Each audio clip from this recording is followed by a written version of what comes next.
신장은 한번 망가지면 회복이 어렵다고 말합니다. 하지만 생활 습관을 바꾸면 신장질환은 얼마든지 좋아질 수 있다고 생각합니다. 왜냐하면 신장질환은 대부분 생활습관병이기 때문에 그렇습니다. 먼저 신장의 주요 기능을 살펴보겠습니다. 신장은 혈액의 필터 역할을 하고 혈액에 노폐물을 걸러서 소변으로 배설해내는 중요한 기관입니다. 저는 오늘 신장을 자연치유적인 입장에서 어떻게 관리해야 하는지 중요한 정보를 드리려고 합니다. 이번에는 신장이 망가진 증상을 살펴보겠습니다. 이런 증상이 나타나면 이미 신장이 많이 망가진 상태입니다. 신장의 사구체는 혈액을 걸러주는 일을 합니다.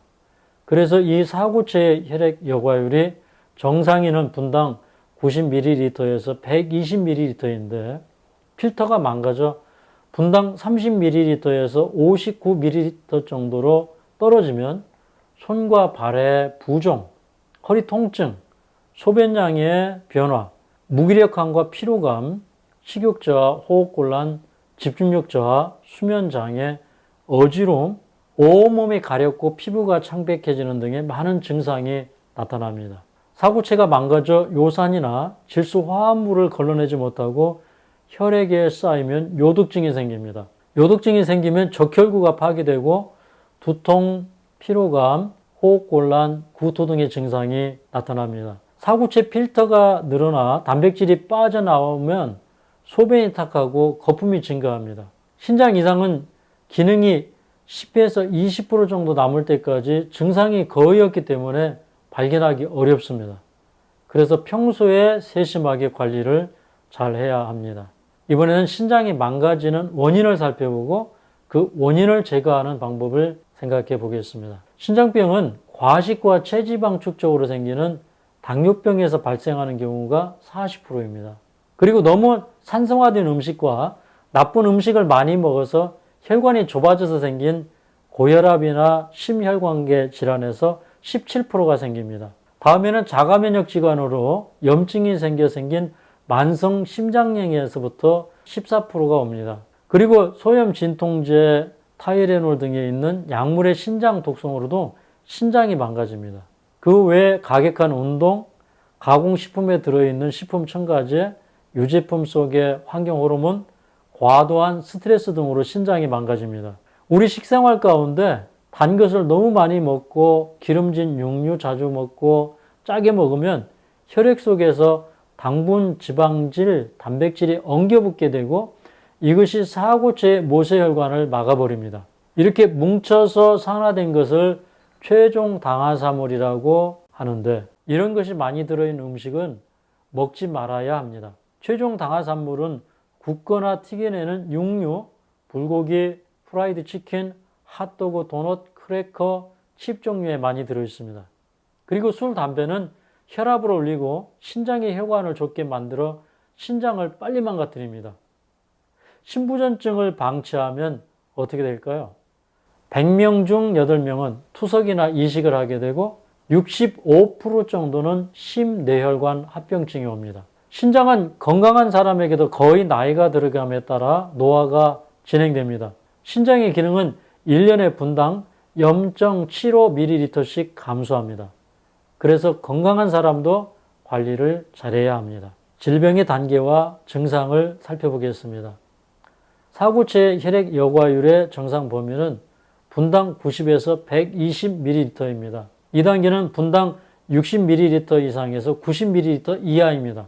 무증상이지만 요소 질소 수치가 올라가고 크레아티닌 수치가 올라가므로 내 신장이 망가지고 있구나 하는 사실을 알 수가 있습니다. 3단계는 분당 30ml에서 59ml 이하입니다. 이 정도 신장이 망가지면 피로감이 오고 식욕이 감소되고 가려움증이 점점 심해집니다. 4단계는 분당 15ml 이상에서 29ml 이하입니다. 신장 기능이 심각하게 손상된 상태로 피로감이 심하고 가려움증이 심하고 식욕 부진이 나타납니다. 5단계는 분당 15ml 미만인데 투석을 하거나 신장 이식을 준비해야 됩니다. 수면장애가 오고 호흡곤란이 오고 가려움증, 구토 등의 증세가 심화됩니다. 자, 이번에는 신장 관리의 일반적인 원칙을 말씀드리겠습니다. 고혈압과 당뇨병을 꾸준히 관리를 잘 하셔야 합니다. 신장병이 고혈압과 당뇨에서 많이 오기 때문에 그렇습니다. 적정 체중을 유지해야 됩니다. 저염식을 해야 됩니다. 중증일 때는 3에서 5g, 경증일 때는 10g 이하가 좋습니다. 매일 20, 30분 이상 여러 차례 나누어서 체력에 맞는 실제 활동을 하시면 도움이 됩니다. 술, 담배를 금지해야 합니다. 오래 서 있거나 앉아있는 자세보다는 스트레칭을 자주 해줘야 체액이 세포 사이로 쌓여서 부종이 되는 것을 막아줍니다. 물 섭취량은 내 소변 양에다가 500ml를 더하면 일일 섭취량이 됩니다. 만성 콩팥병 환자는 단백질 일일 권장량을 넘지 않아야 합니다. 대략 일반인의 70% 이하로 드시면 된다고 생각하시면 됩니다. 칼륨 섭취는 적당히 조절하고 칼슘 섭취는 높여야 합니다. 고칼륨증은 근육쇠약, 심장부정맥, 호흡마비 등을 유발할 수 있기 때문에 칼륨 수치가 높을 때는 조심해야 합니다. 채소, 과일 위주의 식사가 좋지만 자칫 알부민이 부족되기 쉽기 때문에 콩이나 햄프시드 같은 식품으로 단백질을 보충하셔야 합니다. 흰쌀, 흰밀가루, 설탕이 많이 들어간 식사는 인슐린을 급격하게 올리고 또 세뇨관의 나트륨과 수분 흡수를 늘려서 몸을 붓게 때문에 사구체 여과를 떨어뜨립니다. 적당한 과일 섭취는 나트륨을 배설해 주어서 부종을 방지해 줍니다.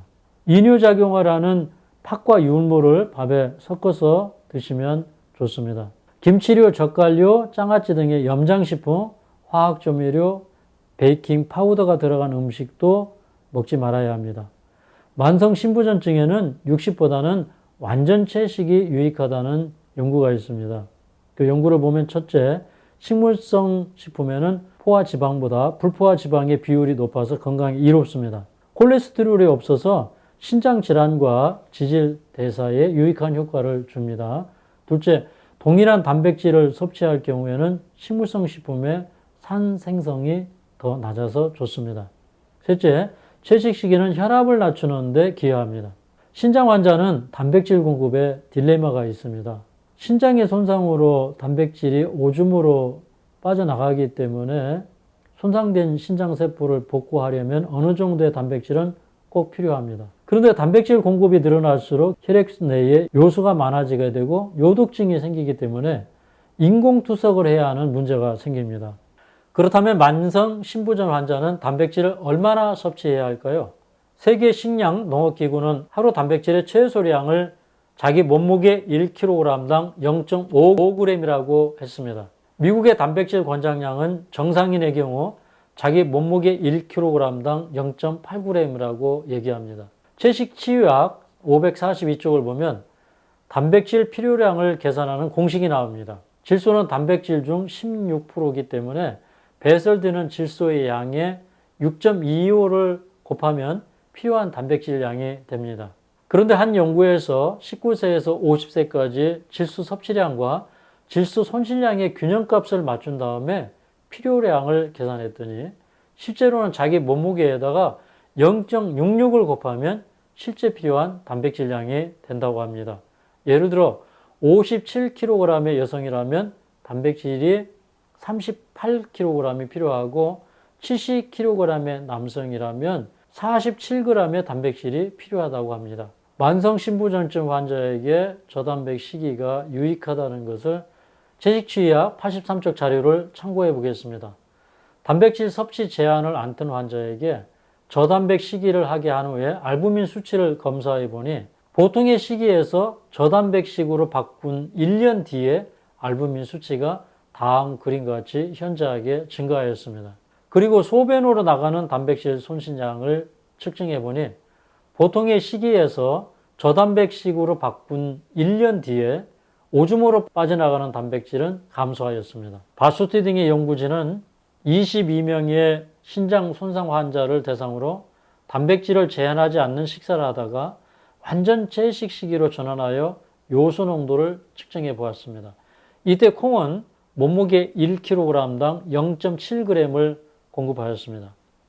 완전 채식 전에는 혈청 요소 농도가 60mg이었는데 채식을 한 14개월 뒤에는 45mg으로 낮아졌습니다. 소변으로 나가는 요소 농도도 18.4에서 10.1로 줄어들었습니다. 저단백 식이가 효과가 있었다고 하는 증거입니다. 자, 이제는 신장 청소를 위해 먹지 말아야 할 것과 먹어야 할 것을 말씀드리겠습니다. 혈액 속의 요소, 요산, 중금속 청소를 위해서는 사고체에서 수삼염을 쌓아 결석을 만드는 코코아 초콜릿을 먹지 말아야 합니다. 혈액의 인산염을 높이는 고기, 빵, 탄산음료도 먹지 말아야 합니다. 혈액의 요산 수치를 높이는 퓨린이 많은 육류, 탄산음료, 해산물 등을 먹지 말아야 합니다. 또 사고체의 중금속은 콜레스테롤과 혈소판과 뒤엉켜서 사고체를 망가뜨리기 때문에 중금속을 제거해 줘야 되는데 중금속 제거에는 음이온이 많은 물질이 좋습니다.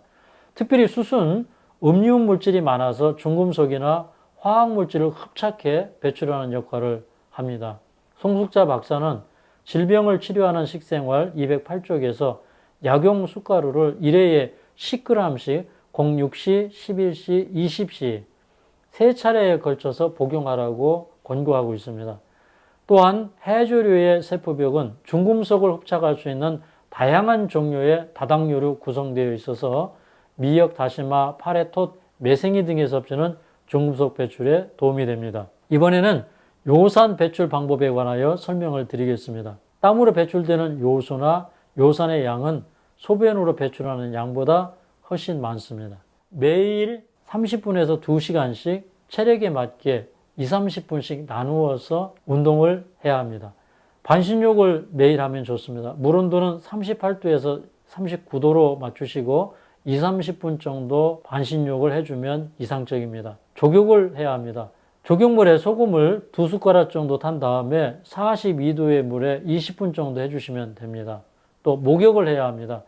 매일 1, 2회 30분에서 40분 정도 더운 물에 목욕을 해주고 땀을 쭉 빼주면 좋습니다. 목욕 시간도 체력에 맞게 조정을 하시면 됩니다. 자, 이번에는 가장 중요한 식이요법에 관해 가이드라인을 드리겠습니다. 식물성 단백질을 잘 섭취하면 만성 신부전에 큰 도움이 됩니다. 단백질 섭취량은 자기 몸무게 1kg당 0.55g에서 0.7g 정도가 좋습니다. 일일 전체 섭취 칼로리량은 만성 신부전의 경우에는 1500칼로리에서 2000칼로리 정도가 좋습니다. 정상인보다 약간 적게 먹는 것은 혈액 해독에 도움이 되기 때문에 그렇습니다. 송숙자 박사는 신장 기능이 70% 이상 살아있을 때 다음과 같은 식사를 하라고 권장합니다. 밥 한 공기를 먹을 때는 현미 60%, 좁쌀 20%, 콩 10%, 또 팥이나 강낭콩 5%, 은행을 5% 넣어서 드시면 좋습니다. 제 생각에는 칼륨 수치가 5 이상이면 흰밥을 먹는 것을 고려해야 합니다. 또 물 섭취량은 개인마다 다르지만 안전한 것은 일일 소변량의 500ml를 플러스에 물을 마시는 것이 좋습니다. 부종이 심할 때는 줄일 수 있지만 어떤 경우에는 물을 많이 마시는 것이 회복에 도움이 되는 경향이 있습니다. 이번에는 칼륨 수치에 따른 음식 섭취 방법입니다. 칼륨 수치가 5 이하일 때는 현미, 생채소, 견과류 등을 편하게 드셔도 됩니다. 근데 칼륨 수치가 5에서 5.9 정도 되면 흰밥을 드시는 걸 고려하고 익힌 채소 50%에 생채소 50%를 드시되 견과류는 삼가하는 것이 좋습니다. 칼륨 수치가 6 이상이면 칼륨 섭취를 제한하고 또 채소를 먹을 경우에는 익힌 채소로 드시는 것이 좋습니다. 칼륨 수치가 6 이상이면 현미 대신 흰쌀밥, 익힌 채소를 먹어서 칼륨 수치를 떨어뜨린 다음에 드시는 것이 좋습니다. 과일 섭취는 일일 400에서 500g을 넘지 않는 것이 좋습니다. 과일을 식전에 드실 때는 식사 30분 전에 100g 이하로 드시고 식사 대용으로 먹을 때는 200g 이하로 드시는 것이 좋습니다. 견과류는 칼륨 수치가 5 이상이면 섭취를 조심해야 합니다. 소금 섭취는 경미할 때는 10g 이하로 드시는 것이 좋고 중증일 때는 3에서 5g으로 낮추는 것이 좋습니다. 자, 이번에는 대강의 식재료들을 소개해 드리겠습니다. 단백질은 대두유, 검은콩, 노란콩, 율무, 종실류, 견과류, 작곡류, 두부 등을 드시면 됩니다. 또 지방류는 참깨, 들깨, 호두잣, 호박씨, 해바라기씨, 땅콩, 캐슈넛, 피칸, 올리브, 아마씨유, 들기름 등을 드시면 됩니다. 당질구는 현미 잡곡밥, 현미떡, 옥수수, 고구마, 감자, 현미, 와플, 통밀빵을 드시면 됩니다. 와플을 드실 때는 현미 60%에다가 옥수수 20%, 깻가루 20%를 섞어서 만들어 드시면 좋습니다. 통밀빵을 만들어 드실 때는 통밀 90%에다가 콩가루 5%, 글루텐 5%를 섞어서 만들어 드시면 됩니다. 다음은 도움이 되는 과일과 경계해야 될 과일입니다. 칼슘이 적은 권장 과일은 포도, 사과, 수박, 배 등이고 칼슘이 많아서 권장하지 않는 과일은 말리과일, 오렌지, 메론, 복숭아, 바나나, 참외, 토마토 등입니다. 칼륨이 적어 권장하는 채소는 가지, 당근, 배추, 콩나물, 오이, 깻잎 등입니다. 또 채소는 뿌리나 줄기보다는 이파리가 칼륨이 적게 들어있습니다. 칼륨이 많아서 주의해야 할 채소는 김치, 비트, 생당근, 버섯, 호박, 미역, 시금치, 쑥, 부추, 상추, 감자, 고구마, 고추잎, 근대, 냉이 등입니다. 지금까지 만성신부전증에 대해서 살펴보았습니다. 만성신부전증은 생활습관병입니다. 생활습관을 고치지 않고는 만성신부전증이 좋아지기 어렵습니다. 오늘 제 강의 참고하시되 여러분의 형편에 맞게 여러분의 형편에 따라 실천 가능한 부분을 취하신다면 분명 도움이 되시리라고 생각합니다. 오늘 제 강의가 도움이 되셨다면 좋아요, 구독, 알림 설정 부탁드립니다.